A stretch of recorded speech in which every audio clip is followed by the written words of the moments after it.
So what's up guys, it's your boy Nelly. Panibagong video, panibagong interview na naman. So ngayon, merong isang special sa puso ko na interviewin natin tungkol sa mga nangyari ng martial law.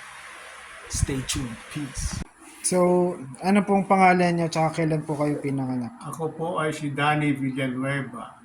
Ipinanganak ako noong Agosto 11, 1956. Ilang taon po kayo nung nagkaroon ng martial law? Labing-anim na taon.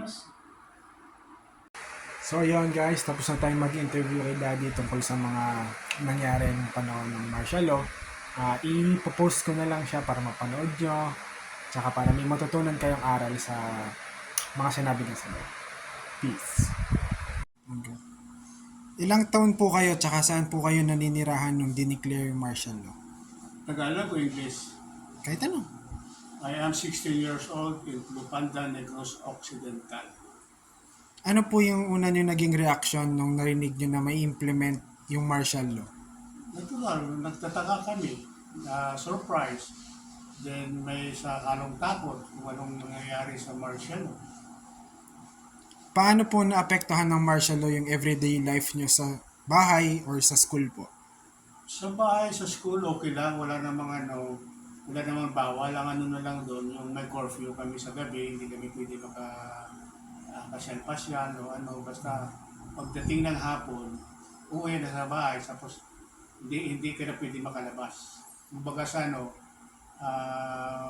hindi na kayo papayagan na maging maganda yung ng buhay nyo na makapag pa ng ulit, pagkahanap ng panghanap buhay. So, nung panahon po nung martial law, mayroong mga curfew, may mga bantay po na sandalo, o kaya may mga hindi kayo pwede gawin nung panahon ninyo? Hindi, sa nung martial law, sa amin hindi pa gaano karaming sundalo doon kasi ang lugar namin hindi naman communist populated. Ang napiktuhan mo lang masyado ng martial law, yung mga area, lalo na dito sa Metro Manila, sa Northern Luzon, o sa mga bundok na maraming NPA. Kasi ang NPA, yun ang naging ni Marcos na naging declared na martial law because gusto nila na sila maging hari ng Pilipinas. May kakilala po ba kayo na na-experience maaresto or maharas during nung martial law? Sa aming lugar, wala. Wala kami may nakita o nalaman na may hinaharas doon. Kamusta naman po yung mga doon, TV, radio, o kaya mga newspaper? Meron TV radio pero it was controlled by the government. Ito po, last question. Ano pong lesson ang dapat malaman ng mga kabataan ngayon ng mga naka-experience ng martial law? Yung dapat nila malaman kasi ang martial law, it was declared because of the Communist Party of the Philippines, NPA, na gusto sila hari-harihan sa Pilipinas. Kaya Marcos declared martial law.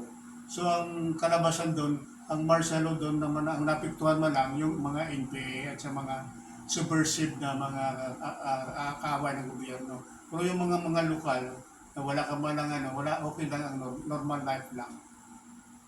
Thank you po. Thank you guys. So yun guys, it's your boy Nelly. Sana may natutunan kayo sa video at saka gusto ko lang sabihin na iba-iba ng perspective din yung mga nangyari ng martial law, depende kung saan lugar. Ayon nga kay Daddy, hindi ganun kalala kumpara kung ano yung naranasan ng mga tao dito sa Maynila tsaka ng mga tao na nasa probinsya. Kaya yan, sana may naiintindihan kayo, sana may nakuha kayong aral tsaka pagbutihin nyo ang pag-aaral nito. Peace!